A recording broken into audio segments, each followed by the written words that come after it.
Вітаю, шановне господарство, у новой студии «Объективу». З вами Ольга Старостина. Запрашаю на новины нязменна по-белоруску и без цензуры. А что сегодня у нашем выдании? Победа над Евроньюз. Звужэнне поля для свободы слова. Это яшчэ больше людей заганяюць у канву беларускага тэлебачання, нейкіх раёнак. Замест навінаў беларусам будуць казаць пра падзеі 80-гадовай даўніны. За дапамогу іншым крымінальная справа. Працягваем выплачваць кампенсацыі за штрафы людзям, якія пацярпелі, то бок атрымалі за тое, што проста скарысталіся правам на свабоду выказвання і свабоду збораў. Ці спыняць працу BuyHelp і BuySol.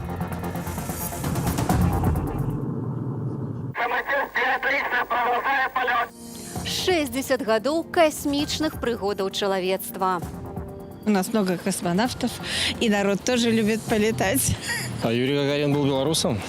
Першы касманаўт называў сябе амаль беларусам. Распавядзем, чаму.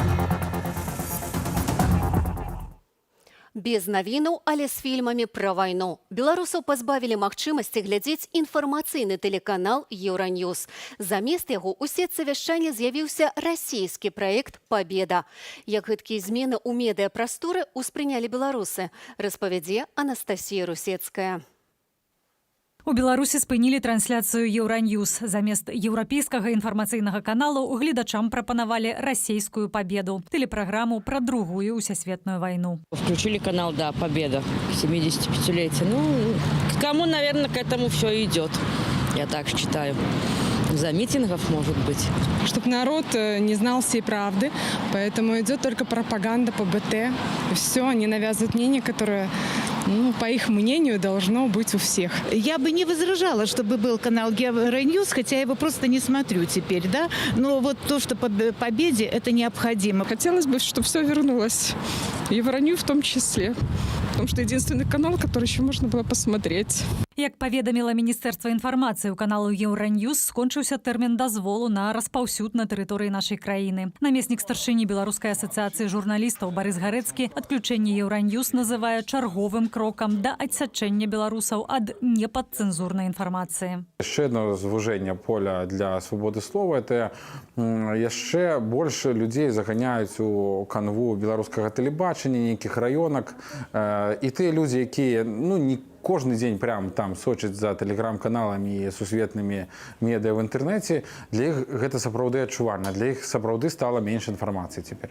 У каментары РИА Новости Міністэрства інфармацыі паведаміла, што ў тэлеканалу «Евроньюз» знайшлі парушэнні беларускага заканадаўства аб рэкламе. Пасля выпраўлення абяцаюць даць дазвол на ноў. Уся рэклама, якая транслюецца, мае быць на расійскай мове або беларускай. Яны сваёй рэкламы не пракладаюць, яна ідзе на англійскай. Усесветныя навіны на канале «Евроньюз» глядзяць у больш як 150 краінах. Асвятляе тэлеканалы падзеі ў Беларусі, у тым ліку паслявыбарчыя пратэсты.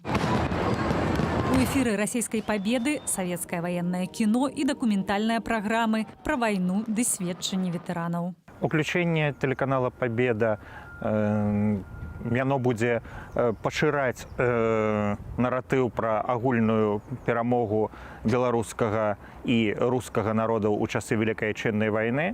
Агульная гісторыя, агульная, напэўна, погляд у будучыню. З мінулага тыдня ў Міністэрстве інфармацыі новы кіраўнік. Адразу пасля прызначэння Владзімір Пярцоў заявіў пра намер заняць інфармацыйнае поле дзяржаўным кантэнтам. А вот зараз мы бачым прынімалава в прямым эфіры. Нас зараз вінцяць. Моцны ціск на медыі пачаўся ад моманту леташніх выбараў прэзідэнта. За гэты час улады анулявалі акрэдытацыі ўсіх журналістаў замежных СМІ ў Беларусі, закрылі папяровыя версіі шэрагу рэгіянальных медыяў, адмовілі ў друку «Народнай волі» і «Камсамольскай праўдзе», пазбавілі распаўсюд часопісы «Наша гісторыя», «Дуду» і «Асцярожна, дзеці». У першым чытанні прынялі папраўкі ў закон аб СМІ, якія зробяць больш складанай, а часам немагчымай працу незалежных журналістаў. Тая машина, абмежавання наших свабодаў, абмежавання наших правоў, якая пачала рух у жніўні, яна працягвае рух цяпер на заканадаўчым узроўні, і тыя папраўкі, якія ўносяцца, яны вельмі сур'ёзна абмяжоўваюць права на свабоду выказвання, правы журналістаў. За кратамі цяпер застаюцца 11 прадстаўнікоў медыасферы. Сярод іх журналісткі нашага тэлеканалу Кацярына Андрэева і Дар'я Чульцова, асуджаныя на 2 гады калоніі. Анастасія Русецкая, Белсат. Плацілі на сістэмнай аснове. Следчы камітэт распачаў крымінальную справу ў дачыненні сузаснавальнікаў фондаў BuyHelp і BuySol Алексея Лявончыка і Андрэя Стрыжака. Іх вінавацяць у фінансаванні дзейнасці экстрэмісцкага фармавання і рыхтаванні асобаў для ўдзелу ў дзеяннях, што груба парушаюць грамадскі парадак. Заява следчага камітэту аніяк не паўплывае на дзейнасць фонду салідарнасці, запэўнівае Алексей Лявончык. Мы будем працягваць працу, як і раней. BuyHelp ніколі не спыняўся. Пасля арышту Андрэя Александрова BuyHelp працягваў працу. Я рэгулярна публікую на сваёй старонцы аб тым, што мы працягваем выплачваць кампенсацыі за штрафы людзям, якія пацярпелі, то бок атрымалі за тое, што проста скарысталіся правам на свабоду выказвання і свабоду збораў. Заснавальнікаў фонду салідарнасці вінавацяць у перадаванні праз трэціх асобаў грошай журналісту Андрэю Александрову і ягонай дзяўчыне Ірыне Злобінай. А тыя аплачвалі штрафы і кампенсавалі ўтрыманне ў ізалятарах людзям, якія бралі ўдзел у пратэстах. У следчым камітэце лічаць, што BuySol таксама фінансаваў экстрэмісцкае фармаванне, створанае ў выглядзе аб'яднання дэструктыўных дваровых чатаў. Алексея Лявончыка і Андрэя Стрыжака абвесцілі ў міждзяржаўны вышук. Яшчэ адна справа закатавання мірных пратэстоўцаў у Беларусі. Віталь Алейнік звярнуўся да экспертаў ва універсальнай юрысдыкцыі, а таксама да следчых, якім падрабязна распавёў пра ўмовы ўтрымання за кратамі. Юрыст Александр Дабравольскі нагадвае, кожны сілавік, які чыніў гвалт над людзьмі, будзе пакараны. Такія злачынствы не маюць тэрміну даўніны. Гэта злачынствы цяжкія ці асоба цяжкія. Я думаю, что это сур'ёзныя тэрміны, которые на зняволенне будуць да тых людзей прымененыя, якія сёння ажыццяўляюць катаванні, а заўтра будуць у тых жа месцах, дзе сёння яны трымаюць звычайных мірных грамадзян. Універсальная юрысдыкцыя закліканая спрыяць узмацненню адказнасці асобаў, якія ўчынілі сур'ёзныя злачынствы паводле міжнароднага права. Яе мэта пакласці канец беспакаранасці за абуральныя парушэнні правоў чалавека. Калі за цяжкія злачынствы сілавікоў не пакараюць на радзіме, іхныя дзеянні могуць расследаваць за мяжою. Універсальную юрысдыкцыю беларускія ўлады называюць сродкам умяшання ва ўнутраныя справы Беларусі. Аднак наша краіна падпісала міжнародны пакт пра грамадзянскія і палітычныя правы. Ён ратыфікаваны, а гэта значыць, што ўрад і любыя дзяржструктуры павінны паважаць гэтыя правы і выконваць канвенцыю супраць катаванняў. Чвэрць стагоддзя за кратамі можа правесці маладзён з Менску за ўдзел у жнівеньскай акцыі пратэсту. Разгляд крымінальнай справы распачаўся сёння. Ціхана Восіпова абвінавачваюць адразу паводле 3 крымінальных артыкулаў. Падрабязнасці ў Ірыны Карніенкі. 25-гадовага інжынера Ціхана Восіпова вінавацяць у наездзе аўтам на сілавікоў. Справу разглядае Менскі гарадскі суд. Паводле следства Восіпаў уехаў у натоўп на вуліцы Прытыцкага і тым самым прычыніў шкоду 5 вайскоўцам. Пасля чаго сам потапіў аўтамабіль у вадаёме і заявіў у міліцыю пра выкрадання. Сын просто ехал домой. Никто не собирался никого давить. Это все прошло. Получилось просто так спонтанно, потому что он спасал свою жизнь. Виноваты те люди, которые стали военные, непонятно какие, которые стали вытягивать ни в чем не повинных людей из машин, там, бить, издеваться над ними.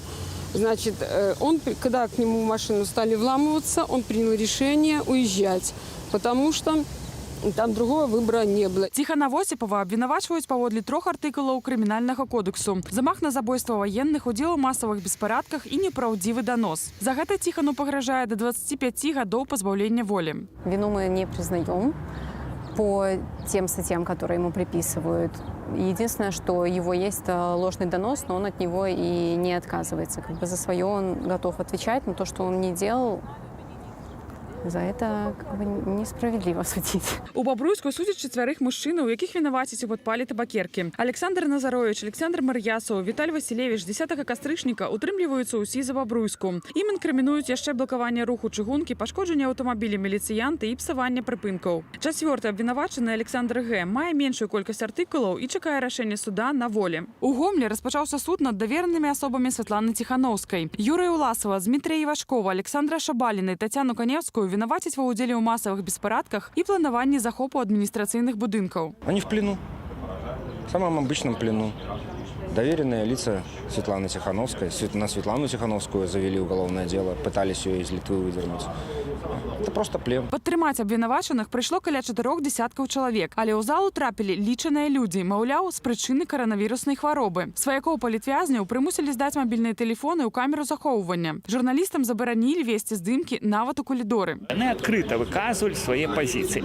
І так само, гэты працэс, ён так само повинен бути відкритим. Каб було правосуддя, оно должно вершиться публічно. Суд Івановського району почав розгляд кримінальної справи за нібито покльоп на міліціянта. Олені Пуцукович ставить у вину репост сайту «Червона книга Берестейщини» у чат Іванова для життя. Обвинувачена вини не признала. Прокурор запотребував для жінки 2,5 годи хімії, а так само компенсувати моральні покути міліціянтів на 3 тисячі рублів. Агульнополітична ситуація в Україні не дозволяє мені ніякі радужні перспективи бачити. Я ведаю, що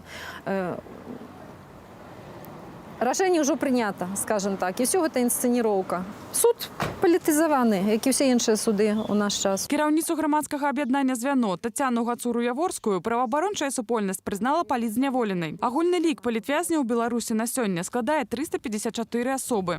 Ірина Корнієнко, Білсад. Не цікавая, а нават прыкрая гісторыя з прыватным цікавым музеем. Горад не страчвае незвычайны турыстычны і культурніцкі аб'ект. У і так цяжкія для турыстычнай галіны часы улады ў некалькі разоў узнялі арэндную плату для цікавага музею. Як вынік, установа вымушаная зачыніцца. Падрабязней Алесь Баразенко. Радыё і грамафоны, першыя электраімбрыкі і кухонныя камбайны. Агулам у гарадзенскім цікавым музеі больш за 1000 экспанатаў, прадметаў побыту з розных краінаў канца 19-го, пачатку 20-го стагоддзя. Прадпрымальнік Олег Йорш збіраў сваю калекцыю больш за 20 гадоў. Идея сама просто выплеснуть свои эмоции, показать людям, что были такие предметы быта, не сидеть с ними там где-то в подвале и одному любоваться.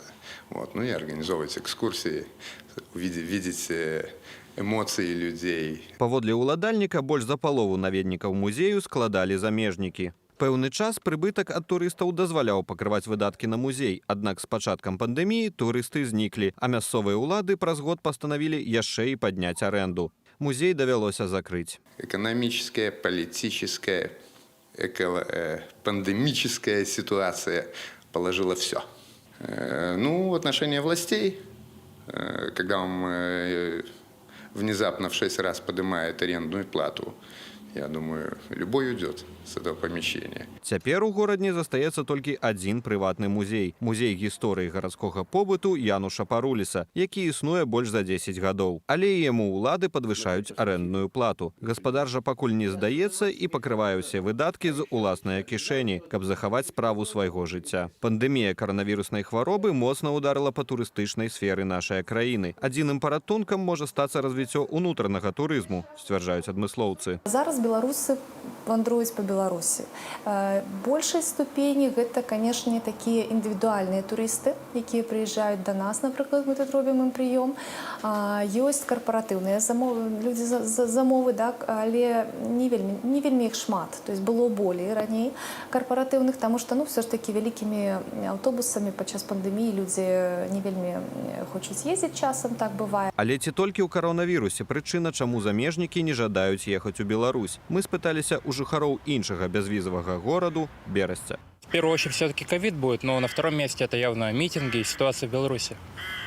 Людей все-таки отталкивает, что сейчас происходит. Наверняка многие не поддерживают, что сейчас у власти Лукашенко, особенно западные люди. Возможно, кто-то даже боится приезжать сюда с тем, что показывают по телевидению и все остальное. Из-за положения в стране.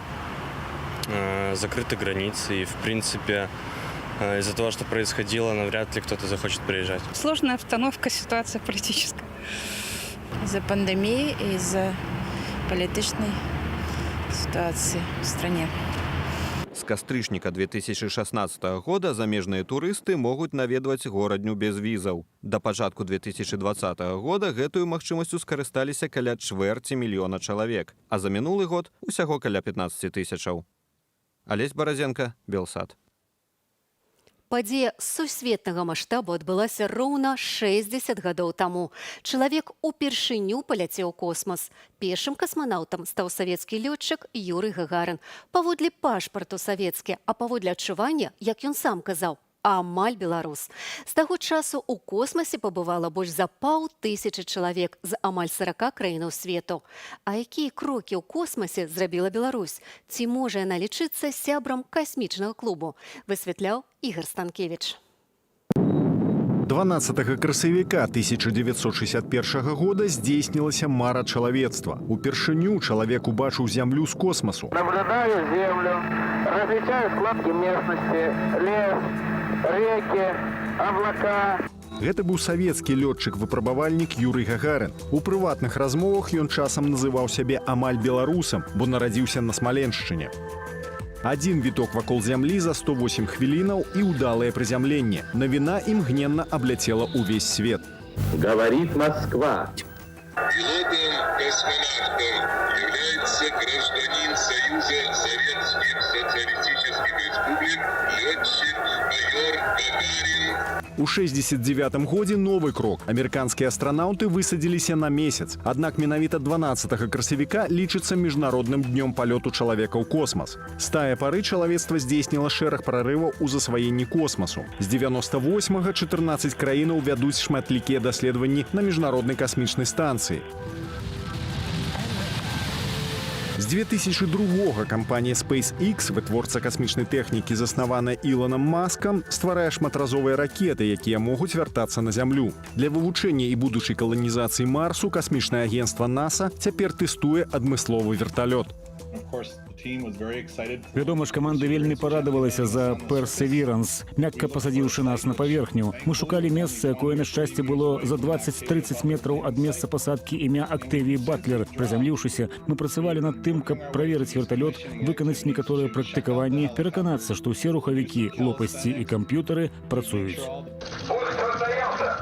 У ліпені 2006 года з касмадрому Байконур на расійскай ракете «Носьбіці Днепр» стартаваў першы беларускі касмічны апарат «Белка». Аднак на 86-й секундзе штосьці пайшло не так. На борту ракеты возникла дистанция ситуация. Она летит или нет? Тады беларускі касмічны апарат загінуў разам з ракетай. Наступная спроба ў 12-м годзе аказалася больш удалую. За гэта Беларусь стала сябрам камітэту ААН у справе выкарыстання касмічнай прасторы ў мірных мэтах. А ці лічыце вы Беларусь касмічнай дзяржавай? Честно, я вообще не знаю про это, если честно, вообще ничего. Ну, я знаю, что Гагарин полетел как бы в космос, но это же не Беларусь, как бы, насколько я знаю. Беларусь уже запустила какой-то спутник. Вот. Хотя такие спутники университеты и учебные заведения всего мира запускают по 20 штук на самом деле. Конечно, космической, суперкосмической державой и лечу. Конечно, нет. Какой космос и Беларусь? Я не считаю Беларусь космической державой. Почему? Ну, посмотрите, что вокруг творится. Все ученые, все умные люди уезжают из страны как минимум. Ну, почему у нас же и Климук, и Новицкий сейчас в космосе, почему бы и нет? На сённяшні дзень на калязямной арбіце ўжо 3 беларускія спадарожнікі. Ігор Станкевич, Белсат. Ну што ж, вяртаемся з неба на зямлю, дзе нам, беларусам, не тое, што ў космас трапіць, а нават па вуліцы свабодна прайсціся не дазваляюць. Што пра гэта думаюць пенсіянеры? Даведаемся з размовай Святланы Калінкінай. Глядзіце адразу пасля аб'ектыву. У мяне ж на сёння ўсё. Прыемнага вам вечара. Беражыце сябе і сваіх блізкіх.